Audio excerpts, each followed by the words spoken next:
December 28 ഞായറാഴ്ച. മത്തായി 2:13 മുതൽ 15 വരെയും 19 മുതൽ 23 വരെയും വാക്യങ്ങൾ.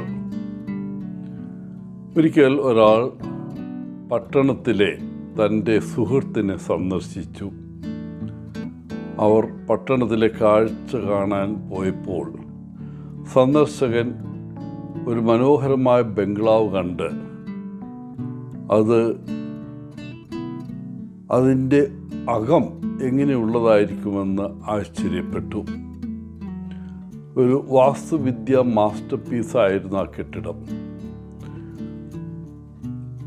തൻ്റെ ആഗ്രഹം സുഹൃത്തിനോട് പറഞ്ഞപ്പോൾ നമുക്ക് വേണമെങ്കിൽ ആ വീട്ടിൽ പോകാം, സുഹൃത്ത് പറഞ്ഞു. അവിടെ താമസിക്കുന്ന ആളുകളെ എനിക്ക് നന്നായി അറിയാം.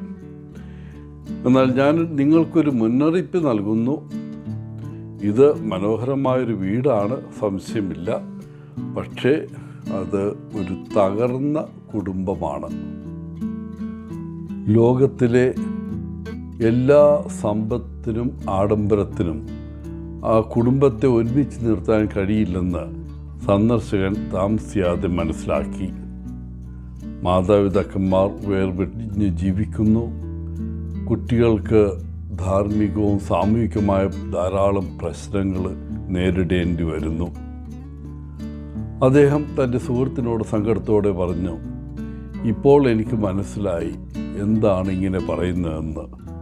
മതിലുകൾ ഒരു വീടുണ്ടാക്കുന്നു, എന്നാൽ ഹൃദയങ്ങളാണ് ഒരു കുടുംബം ഉണ്ടാക്കുന്നത്.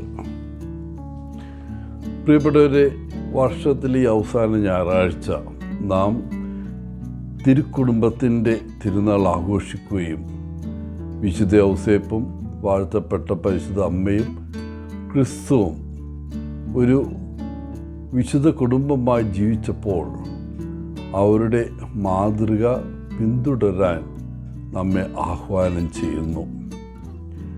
വിശുദ്ധിയിലും വിശ്വാസത്തിലും ജീവിക്കുക എന്നതിൻ്റെ അർത്ഥം ഈ തിരുക്കുടുംബം നമുക്ക് മാതൃകയായി നൽകുന്നു. നമുക്കെല്ലാവർക്കും അറിയാവുന്നതുപോലെ കുടുംബജീവിതം അതിൻ്റേതായ വെല്ലുവിളികളോടെയാണ് നമ്മുടെ ഇടയിലുള്ളത്. അതിനാൽ പരസ്പരം പ്രാർത്ഥിക്കാൻ നാം വിളിക്കപ്പെട്ടിരിക്കുന്നു. ഇന്നത്തെ സുവിശേഷ വചനവും മറ്റ് വായനകളും കേൾക്കുമ്പോൾ നാം ആദ്യം ശ്രദ്ധിക്കേണ്ട കാര്യം തിരുക്കുടുംബം സ്വന്തം ഹൃദയവേദനയും വെല്ലുവിളികളും പ്രയാസങ്ങളും നേരിട്ടു എന്നതാണ്. മറിയത്തിൻ്റെ ഗർഭാവസ്ഥയുടെ ഏറ്റവും അപകടകരമായ സമയത്താണ് അവർ വീട്ടിൽ നിന്ന് വളരെ ദൂരം സഞ്ചരിക്കാൻ നിർബന്ധിതരായത്. പിന്നീട് ദുഷ്കരമായ സ്ഥലത്തും അനുയോജ്യമല്ലാത്ത സാഹചര്യത്തിലും ജനിക്കാൻ കാരണമായി. യേശു ജനിച്ചതിന് ശേഷം താമസിയാതെ അവരുടെ ജീവനും നവജാത ശിശുവിൻ്റെ സുരക്ഷയ്ക്കും വേണ്ടി പലായനം ചെയ്യാൻ അവരോട് ആവശ്യപ്പെടുന്നു. സുരക്ഷിതമായി തിരിച്ചെത്താമെന്ന വാർത്ത ലഭിക്കുന്നതുവരെ അവർ ഒരു വിദൂര ദേശത്തേക്ക് യാത്ര ചെയ്യുന്നു. നമ്മുടെ സ്വന്തം കുടുംബജീവിതത്തിൽ നാം നേരിടുന്ന വെല്ലുവിളികളെ അവരുടെ പോരാട്ടങ്ങൾ പ്രതിഫലിപ്പിക്കുന്നു. ഇന്നത്തെ രണ്ടാമത്തെ വായനയിൽ എടുത്തു കാണിക്കുന്ന മൂല്യങ്ങളുടെ പ്രാധാന്യം തിരുക്കുടുംബത്തിൻ്റെ ജീവിതം ഉദാഹരണമാക്കാം.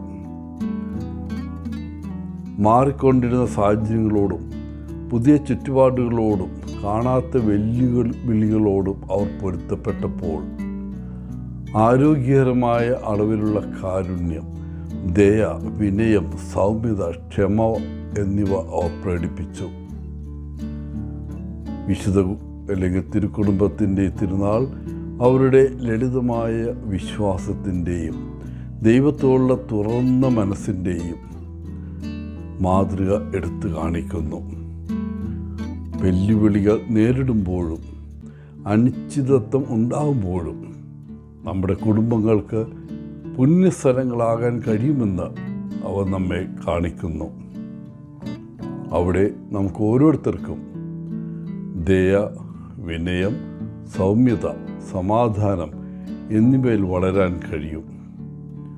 പ്രിയപ്പെട്ടവരെ, ദൈവത്തിലുള്ള വിശ്വാസവും ആശ്രയമുണ്ടെങ്കിൽ നാമും നമ്മുടെ കുടുംബജീവിതവും അതിൻ്റെ അനിശ്ചിതത്വങ്ങൾക്കും അതിശയകരമായ സൗന്ദര്യത്തിനുമിടയിൽ ആസ്വദിക്കാൻ സാധിക്കും. എല്ലാവർക്കും ഇന്നത്തെ തിരുനാളിൻ്റെ മംഗളങ്ങൾ നേർന്നുകൊണ്ട് ഒത്തിരി സ്നേഹത്തോടെ പോളച്ചൻ CSS